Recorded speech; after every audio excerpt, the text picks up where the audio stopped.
Hello, and welcome to another message. In this conversation, I wanted to address and bring up the idea of reverence and the reverence that we have for concepts of life, concepts of existence, and the concepts of our own personal facilitation that we have about the ideas of um, importance or ideas of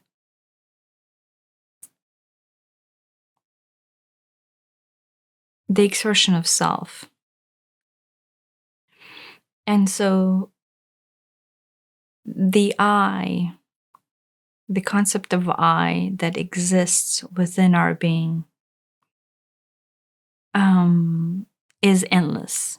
It is limitless. It is unending. And to find yourself in the form of non expression, in the form of not being or not living or not facilitating the essence of I, the essence of you, that is the I, both the cumulative I and the individualized I in this form, um, would not be something that is possible to propagate.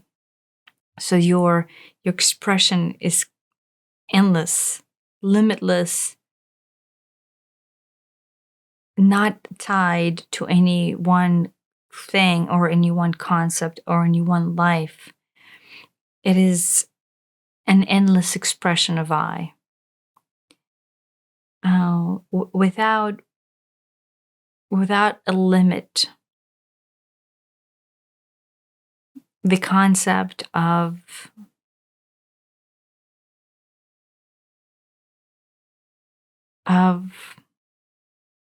non-existence cannot come into expression or into fruition.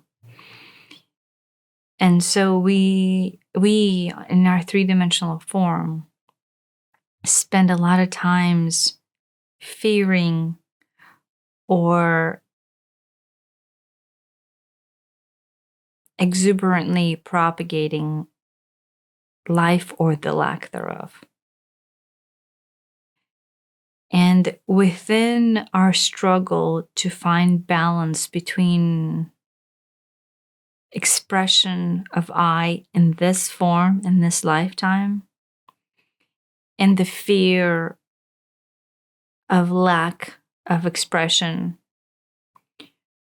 we get lost in self-created dualistic struggle, a battle within ourselves between reverence for life, reverence for expression, reverence for being, and the race and the fear of everything that we perceive through our limited perception to be the opposite thereof. And so we live in this lost chase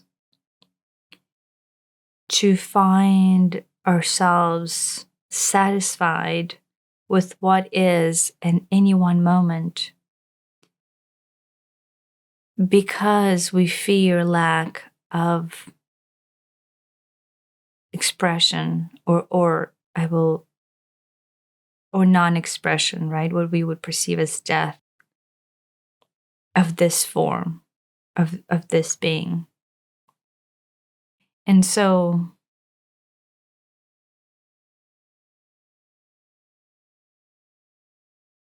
being stuck in this unbeknownst to us dualistic fear of not being enough, not expressing enough, not doing enough, not experiencing enough, not saying enough, not doing enough. And all because we fear the not doing, the seizing of the non doing. We're all times on some scale between um, almost a give up or resolve, and then the chase to do, the chase to be, the chase to accomplish, the chase to create, which in our eyes offsets the non-doing, offsets the resolve. So we exist, so we accomplish, so we create, so we live. And so a lot of our doing is simply there to offset the fear of not. It is simply there to offset the fear that our time is limited, my life here is limited. I have a limited number of hours in a day. I have a limited number of days in a month. I have a limited number of years to live, right? The clock is ticking. Somebody came up with this great expression that we only have so many heartbeats in us. So we have created these limitations, these factors that we perceive as to be so truthful, then thus our actions, without the recognition, without the greater overlook, simply stem to offset the limited day, the limited week, the limited month, the limited year, the limited number of heartbeats, the limited number of ways to do, ways to be, ways to express. And so our reverence for what is, our reverence for the actual expression of life, the actual expression of flow, gets lost and overridden, convoluted by the limitation of time, by the limitation of ways to express self, days to express self.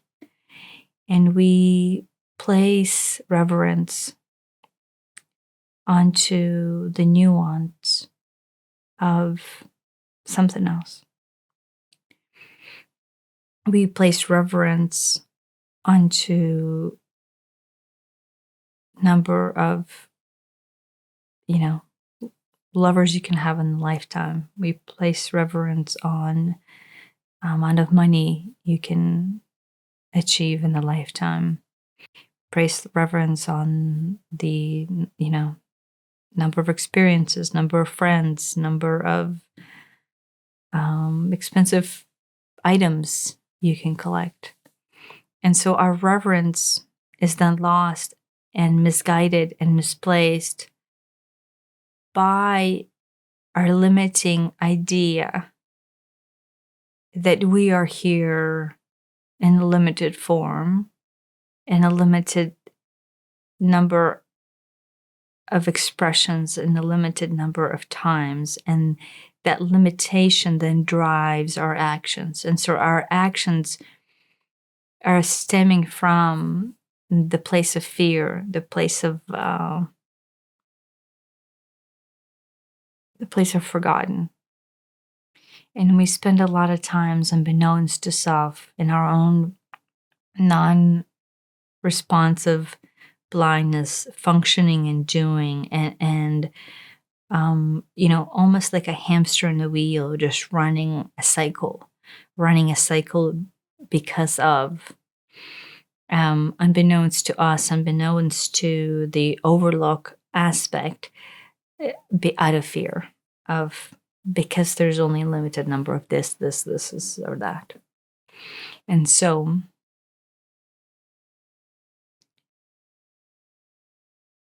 the action of self, the essence of your existence, that has this energetic force to propagate beauty, to propagate life, to propagate experience, to propagate love, is endless.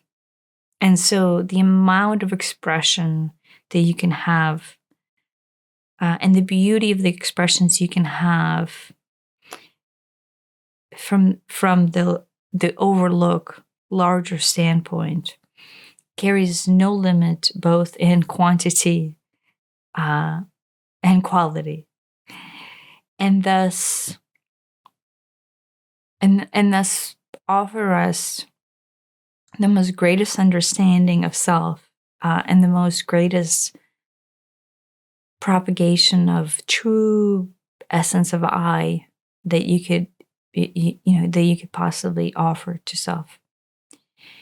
And in our limitation, not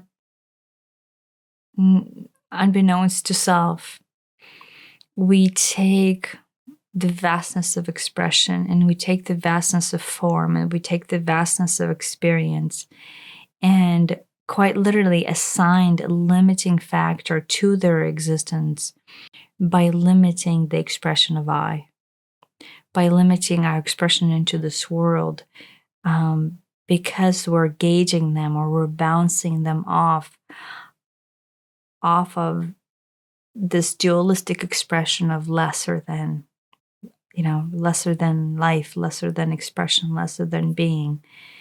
The seizing of being drives our action, as opposed to the understanding of our endless being driving that action. And so, from the three-dimensional form, the action of beauty that lies within you looks similar to the action of the expression of love that you would have in everyday circumstances. But the amount of energetic input and the energy that you would feel expressing yourself from the unlimited I would vastly feel different to you as the output observer of that energy. And then the vastness of experience and the vastness of expression then comes out of your being when you're functioning in the unlimited I, and generating that output would then feel also vastly different to the outside observer of this experience. And so the depth is lost because the reverence rests in the limiting notions of self, in the limiting notions of our expression. And we kind of, by choice, then live in poverty of our own being, by always offering and always providing ourselves with something that comes out of this limited bucket of potential.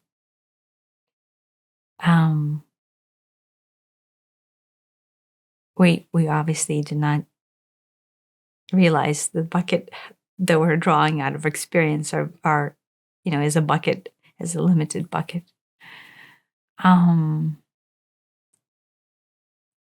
But beneath it, in truth, is the unlimited ocean of I, unlimited ocean of potential, unlimited ocean of love and expression and abundance and prosperity, unlimited expression of I into lifetimes, into space, into time, into the worlds of beyond.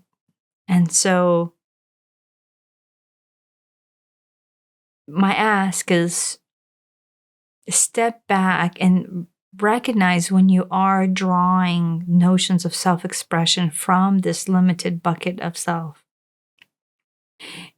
If the expression of I is coming from a limited notion of your existence, to where at the other end of it is death or ceasing or unexpression, then recognize you're drawing from a place of scarcity. And instead step back through the process of the overlook and see your life stemming from, bubbling up from an endless ocean of creation, an endless ocean of expression that is you, that is your being. And start to recognize and draw expression out of that form, out of that place of being, that place of innate truth, innate expression, innate existence of I. And those two will very quickly contrast themselves to be vastly different expressions and vastly different experiences that then you will be able to perceive within your being. Much less obviously everyone around you will be able to feel and perceive. That is not the goal. The goal is just to simply recognize the place in which you're drawing reverence to or from. And that pause offers larger perspective on the greater vastness of thing. But in this case, a perspective on the actions of self, right? The expression of self and where the expression is coming from. What is behind, what is the driving factor behind that expression? So where in the bucket? Or where in the ocean of I? And so experience, play with it, see how it presents itself. It becomes very malleable and very transparent when you start to recognize the existence of the bucket. And then, the expression just simply grows and widens, and the overlook becomes bigger and bigger and bigger. Not with the goal of it being bigger, but just simply the expression of I is able to reach potential. And the potential is where you rest. Unlimited potential of I, of you, of the cumulative I of I am, is vaster than vast. And that vastness feeds the most amazing potentials forward. And it's a life to live. So thank you for listening, and happy exploring.